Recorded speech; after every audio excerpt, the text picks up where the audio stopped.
Bismillahirrahmanirrahim. İlmeğimizi yapıyoruz ve zincir çekerek başlıyoruz.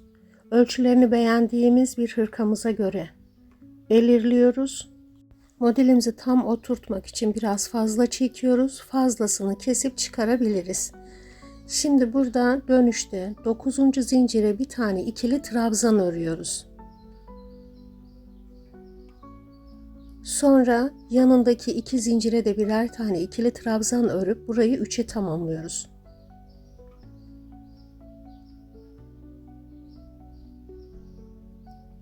Üç tane zincir çekiyoruz. 3 zincir atlıyoruz. Tekrar bu şekilde üçlü gruptan oluşan trabzan örüyoruz.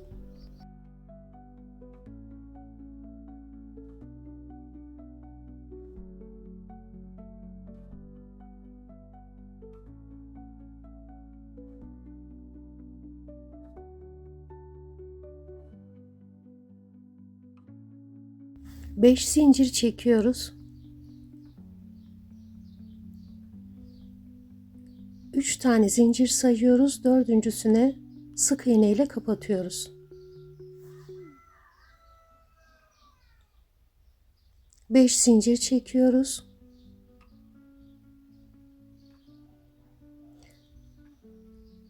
Dördüncü zincire yine üçlü gruplar halinde trabzan öreceğiz.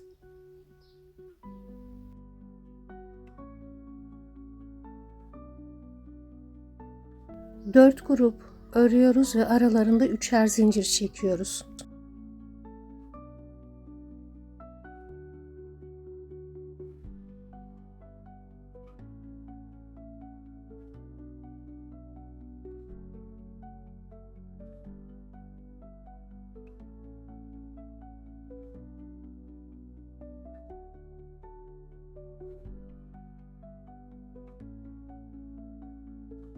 Burada tekrar model gireceğiz. Onun için 5 tane zincir çekiyoruz. Ve dördüncü zinciri sık iğne ile kapatıyoruz. 5 zincir çekiyoruz ve dördüncü zincire ikili trabzan örerek yine 2 tane 3 trabzandan oluşan grup öreceğiz.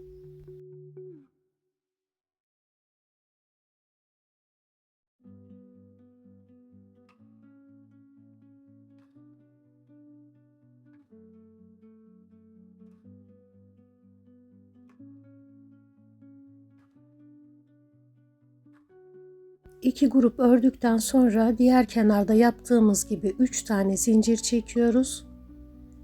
Dördüncü zincire bir tane ikili trabzan örüyoruz. Bir kafes oluşturmuş oluyoruz. Diğer kenarda da aynı şekilde yapmıştık. Modelimizin bu şekilde oturmuş olması gerekiyor ve kenarları da bu şekilde olması gerekiyor. Kenarlarda gördüğünüz gibi iki grup 3 tane trabzan var. 2 gruptan 3 trabzandan oluşan 2 grup var ve model aralarında da 4 grup var. Ve kenarda da gördüğünüz gibi buranın aynısı 2 grup var. Şimdi buradan 3 zincir çekiyoruz. Dönüyoruz ve ilk boşluğun içerisine şuraya 3 tane ikili trabzan örüyoruz. 3 zincir çekiyoruz. Ve sıradaki zincir boşluğunun içerisine 3 tane ikili trabzan örüyoruz.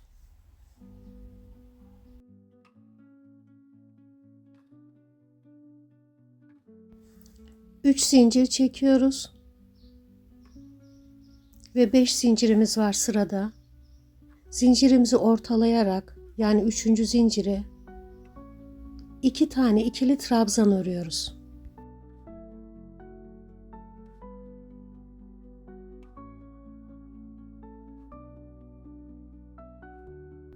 2 zincir çekiyoruz ve aynı ilmeğin içerisine aynı yere 2 tane ikili trabzan örüyoruz.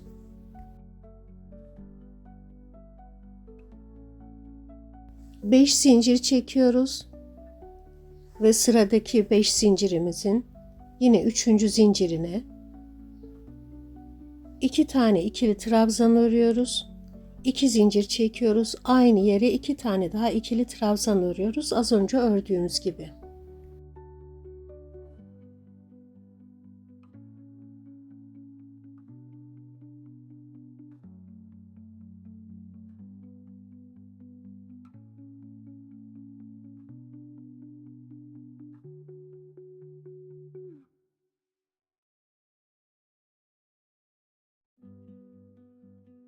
Devamında 3 zincir çekiyoruz ve şu gruplar arasındaki zincir boşluklarının içerisine yine 3 trabzandan oluşan gruplar örüyoruz.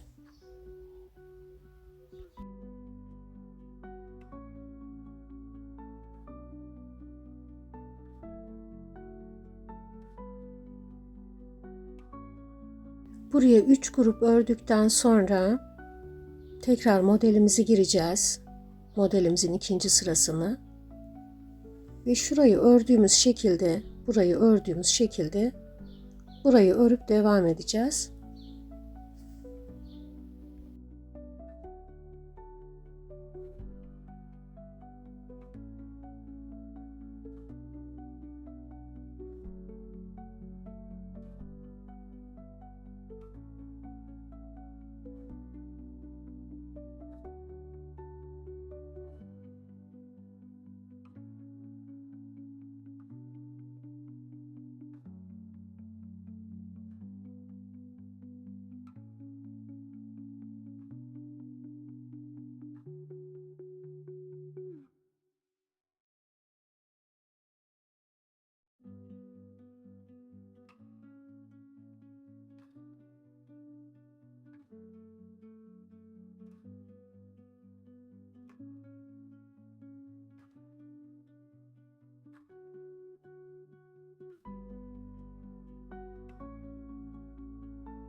En sondaki şu zincir boşluğunun içerisine de 3 tane ikili trabzan örüyoruz.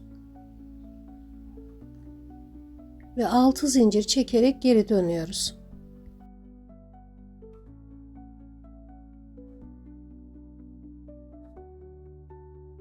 İlk boşluğa 3 tane ikili trabzan örüyoruz.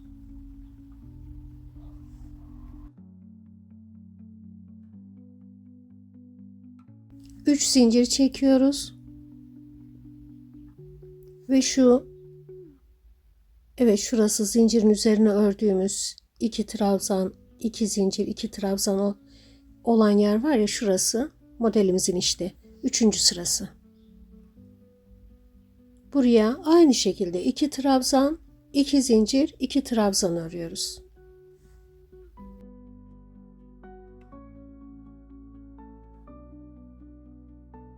Altı zincir çekiyoruz ve diğer tarafı da aynı şekilde örüyoruz. 2 trabzan, 2 zincir, 2 trabzan şeklinde.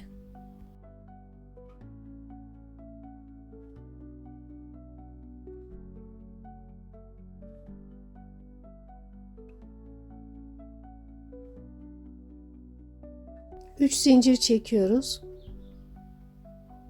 Ve şu boşluğu atlıyoruz zaten, çünkü modelimizi şu anda genişletiyoruz.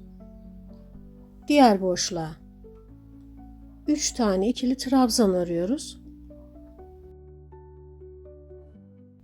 3 zincir çekiyoruz ve diğer boşluğa 3 tane ikili trabzan örüyoruz. Bu gruptan sonra 3 zincir çekiyoruz ve tekrar modelimizin yapımına geçiyoruz. Burayı da diğer tarafı ördüğümüz şekilde örüyoruz.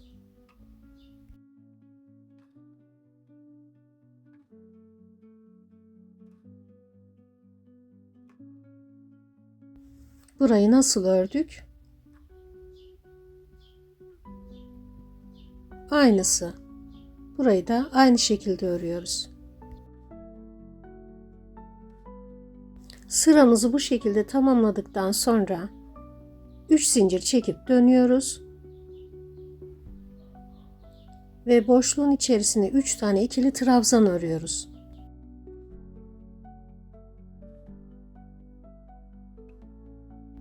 Üç zincir çekiyoruz ve şuraya aynı şekilde 2 tane ikili trabzan, 2 zincir, 2 tane ikili trabzan. Hala genişletiyoruz. Bu sırada da modelimizi genişletiyoruz. 2 zincir çekiyoruz, 2 tane ikili trabzan örüyoruz. Şimdi burada 7 zincir çekiyoruz ve diğer tarafa geçiyoruz. Kelebeğin diğer kanadına. Şuraya aynı şekilde 2 tane ikili trabzan, 2 zincir, 2 tane ikili trabzan örüyoruz.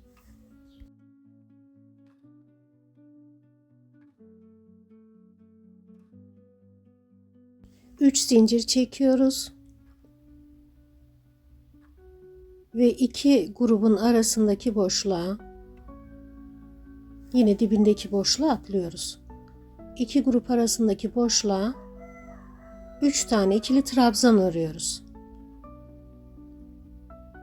3 zincir çekiyoruz. Ve kelebeğimizin kanadının yapımına geçiyoruz. Evet, az önce şurayı nasıl ördük? Burayı da aynı şekilde öreceğiz. Evet, burayı ördüğümüz şekilde öreceğiz.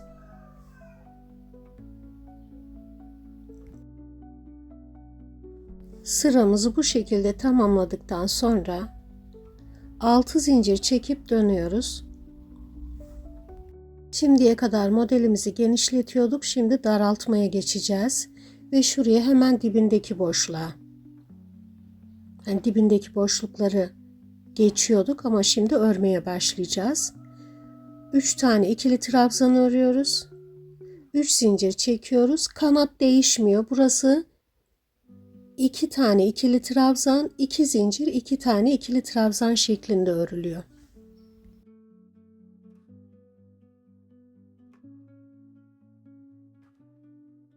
En son şu iki kanat arasına 7 zincir çekmiştik. Şimdi tekrar düşürmeye başlıyoruz. 6 zincir çekiyoruz ve diğer kanada geçiyoruz.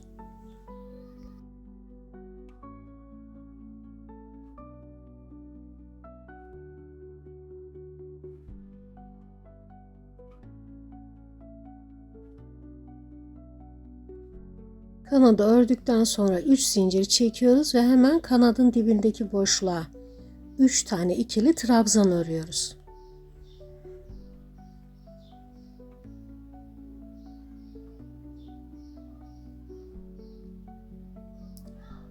Üç zincir çekiyoruz ve sıradaki boşluğa, o da kanadın dibine gelmiş oluyor. Oraya da 3 tane ikili trabzan örüyoruz. Ve bundan sonrası az önce ördüğümüz şekilde ikinci kelebeğimizin yapımına geçiyoruz. Ve aynı şekilde örüyoruz.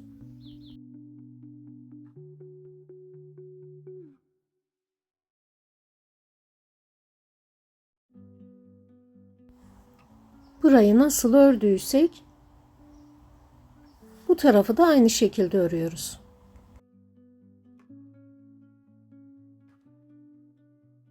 Sıramızı tamamladıktan sonra 3 zincir çekip dönüyoruz. Ve yine ilk boşluğun içerisine 3 tane ikili trabzan örüyoruz. Şimdi modelimizi ikinci kez girmek için alan açarken ilk modelimizin alanını daraltmaya devam ediyoruz. 3 zincir çekiyoruz ve hemen kanadın dibindeki boşluğa, şuraya 3 tane ikili trabzan örüyoruz.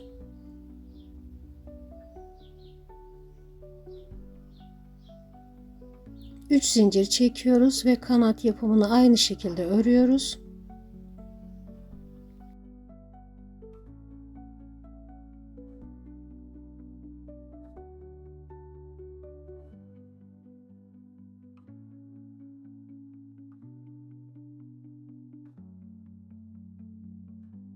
İki kanat arasındaki zincir sayımızı 5'e düşürüyoruz.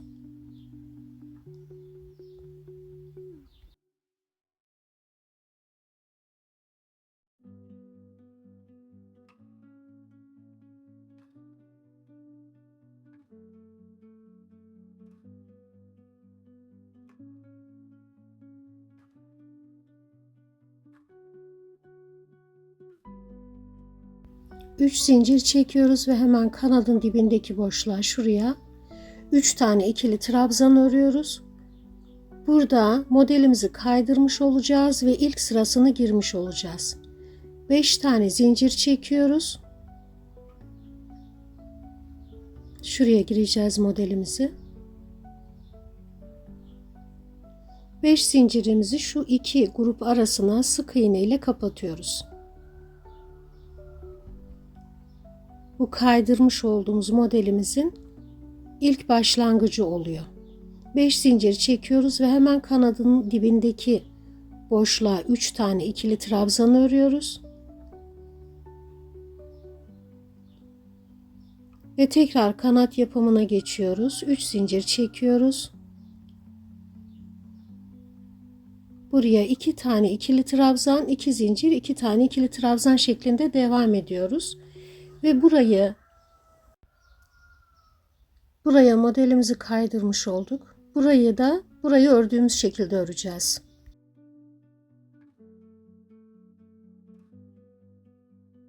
Sıranın sonunda 6 zincir çekip dönüyoruz. Ve boşlukların içerisine 3'er tane ikili trabzan örüyoruz.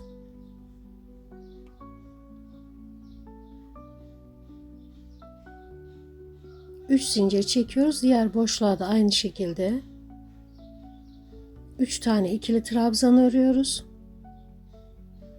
Şimdi kanadın yapımını atlayıp 5 sıra tamamlamış olduk, bitirmiş olduk.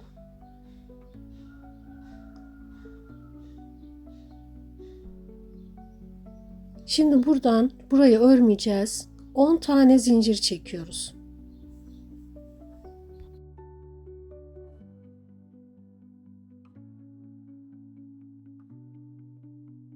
Ve tığımızı şu 5 zincirimiz var ya üst üste, en alttaki zincirin altından batırıp bu 5 zincirimizi, ilmeğimizi alttan alıyoruz. Tığımıza ipimizi doluyoruz. Bir daha alıyoruz ipimizi zincirlerin altından ve burayı kapatıyoruz. 10 zincir çekiyoruz.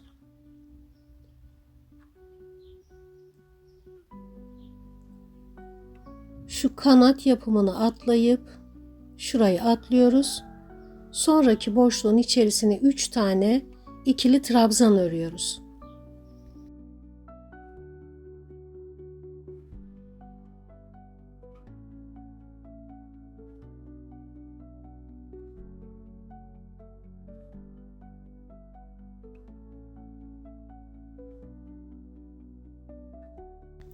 Üç zincir çekiyoruz. Şurada 5 zincirimiz var. Zincirimizi ortalayıp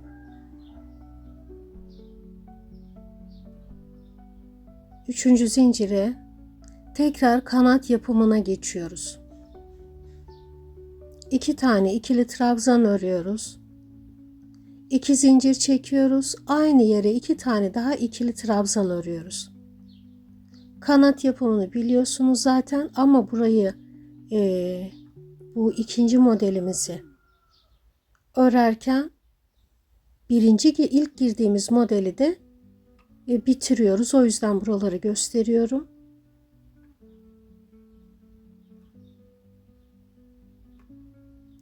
Beş tane zincir çekiyoruz. Ve diğer 5 zinciri ortalayıp 3. zincire aynı şekilde kanat örüyoruz. 2 tane ikili trabzan örüyoruz. 2 zincir çekiyoruz. Aynı yere 2 tane daha ikili trabzan örüyoruz.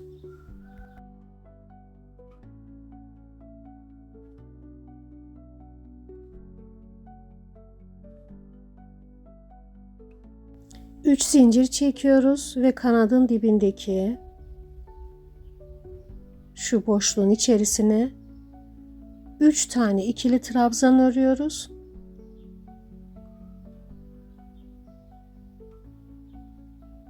ve 10 tane zincir çekip burayı kapattığımız gibi kapatacağız ve aynı şekilde devam edeceğiz.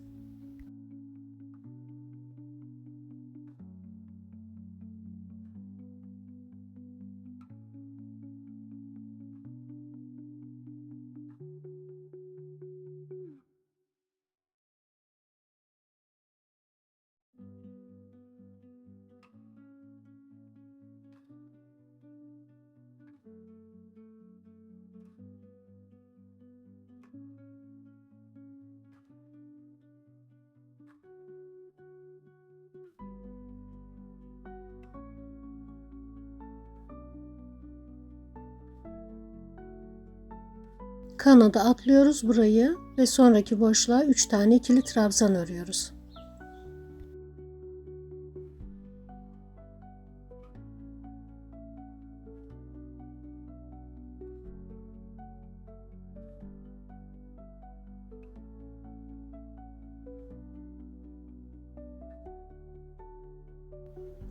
Üç zincir çekiyoruz, ipimizi dolayıp buraya bir kafes oluşturacağız. Son trabzanın tepesine bir tane ikili trabzan örüyoruz.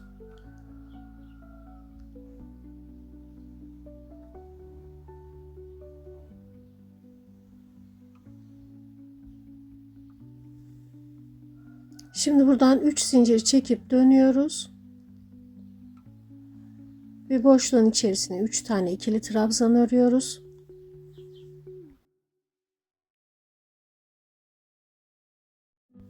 Üç tane zincir çekiyoruz ve diğer boşluğa da 3 tane ikili trabzan örüyoruz.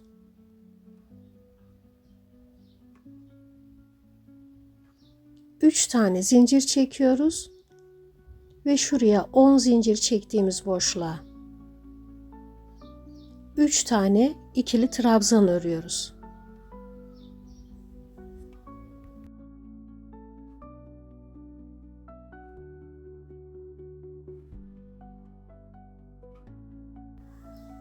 Üç zincir çekiyoruz ve diğer boşluğa şu 10 zinciri çektiğimiz 10 zincirin boşluğuna 3 tane ikili trabzan örüyoruz.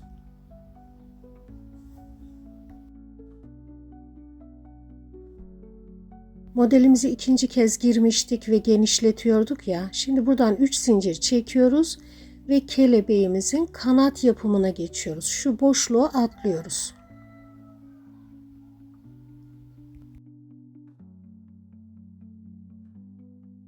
İki tane ikili trabzan örüyoruz. 2 zincir çekiyoruz. Aynı yere 2 tane daha ikili trabzan örüyoruz. Zaten kanat yapımını biliyorsunuz. Şimdi bir önceki sırada 5 zincir çekmiştik. Zincir sayımızı 6'ya çıkarıyoruz.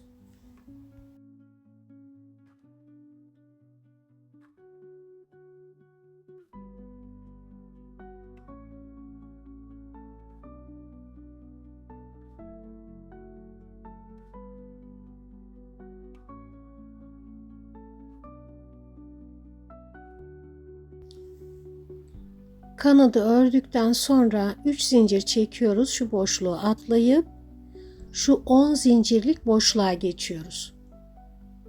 3 tane ikili trabzan örüyoruz.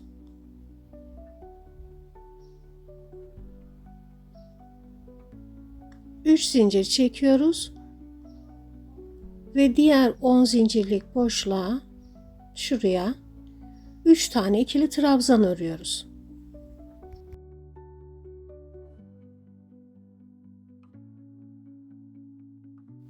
Üç zincir çekiyoruz ve yine sıradaki boşlukların içerisine 3'er tane ikili trabzan örüyoruz.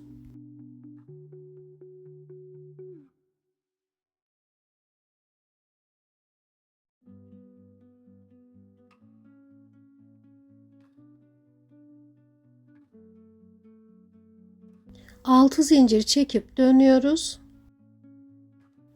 3 tane boşluğumuz var. Her birine 3 tane ikili trabzan örüyoruz buraya kadar. 3 grup trabzan ördükten sonra 3 zincirimizi çekiyoruz ve kanat yapımına geçiyoruz. Kanadın dibindeki boşluğu yine atlayarak kanat örüyoruz. Çünkü hala genişletiyoruz ikinci modelimizi.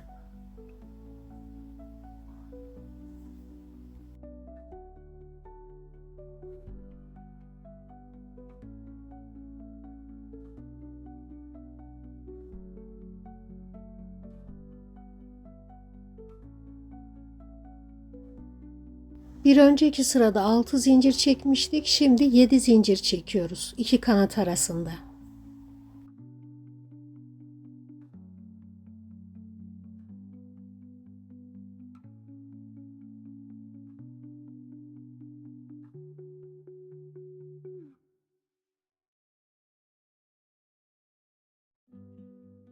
İkinci kanadı da ördükten sonra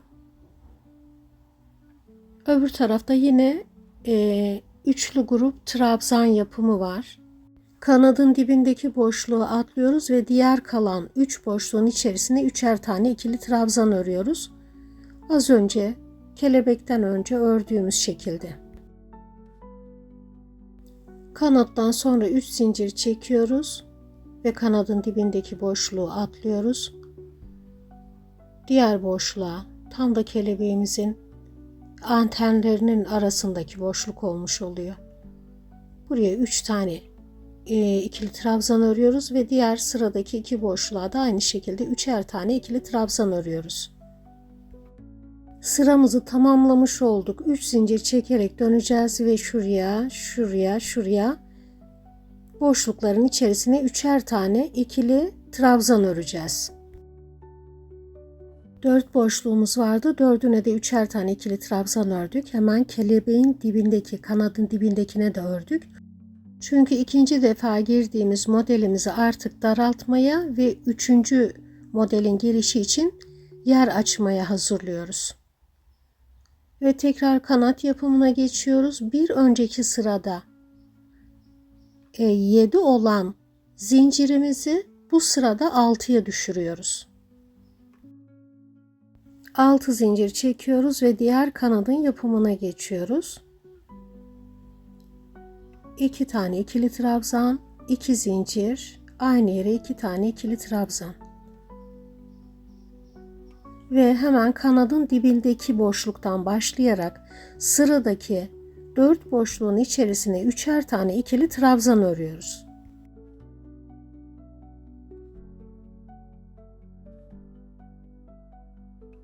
Sıramızı bu şekilde tamamladık. Şimdi buradan 6 zincir çekip döneceğiz. Ve modelimizi 3. kez gireceğiz bu sırada. Ve ilk girdiğimiz modelin tekrarı olmuş olacak aslında. 6 zincir çekip dönüyoruz. İlk boşluğun içerisine 3 tane ikili trabzan örüyoruz.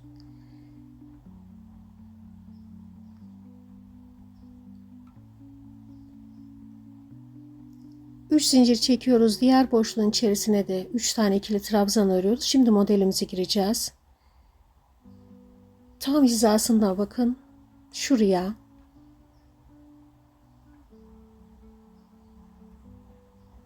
Evet, şuraya modelimizi gireceğiz. Şu iki trabzan, şuradaki iki trabzan olmuş oluyor. Ve şurası da şu 5 zincir, 5 zinciri sık iğne ile kapatmış olduğumuz sıramız oluyor. Şimdi öreceğimiz sıramız. Burada 5 zincir çekiyoruz. Ve sıradaki boşluğa sık iğne ile kapatıyoruz.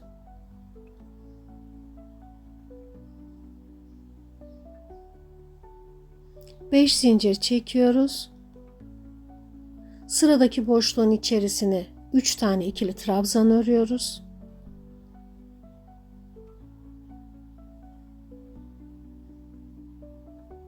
Üç tane zincir çekiyoruz.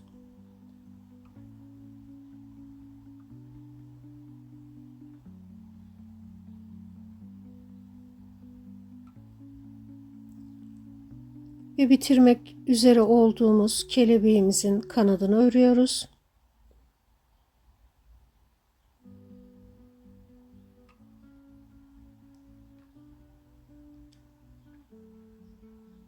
ve 2 kanat arasında bir önceki sırada 6 olan zincir sayımızı bu defa 5'e düşürüyoruz. Diğer kanadın yapımına geçiyoruz. Kanat yapımını zaten bildiğiniz için tekrar söylemek istemiyorum. 3 zincir çekiyoruz ve hemen kanadın dibindeki boşluğun içerisine 3 tane ikili trabzan örüyoruz.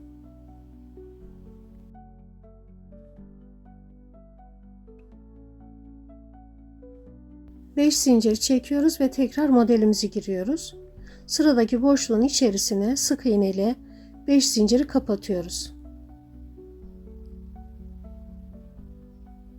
5 zincir çekiyoruz. Sıradaki boşluğa 3 tane ikili trabzan örüyoruz ve sonraki boşluklara da 3'er tane ikili trabzan örüyoruz.